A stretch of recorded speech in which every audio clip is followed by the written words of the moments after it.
Sain äsken käyntikortin kavereilta, jotka kertoi, että he on keksinyt systeemi, jossa paperilla voi näyttää videokuvaa. Ja hän antoi mulle käyntikorttinsa, joka näyttää tältä puolelta ihan tavalliselta, mutta toisella puolella on sitten tällainen kuvio.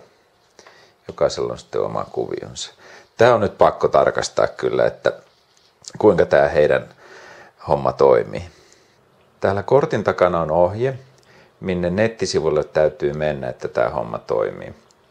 Kun sinne sivulle on mennyt, niin se aukaisee web-kameran kuvaikkunan, eli web-kamera täytyy olla. Ja sen jälkeen käännetäänkin tämä kortti vaan toisinpäin ja näytetään sitä tuolle kameralle.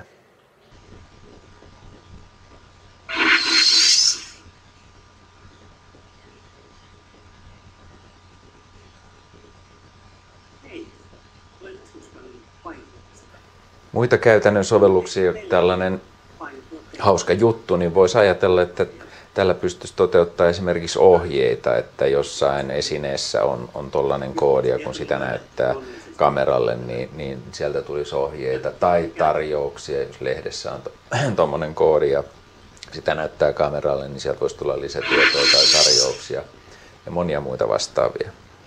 Huima visio paperilla näkyvästä videosta olikin totta jo tänä päivänä. Kun web-kameralla näytetään sitä koodia, niin siellä yrityksen nettisivulla oleva ohjelma tunnistaa sen koodin ja käynnistää sitten sitä vastaavan ohjelman, mikä se ohjelma sattuu olemaankin. Tässä tapauksessa kaverit oli määritellyt, että siellä käynnistyy video.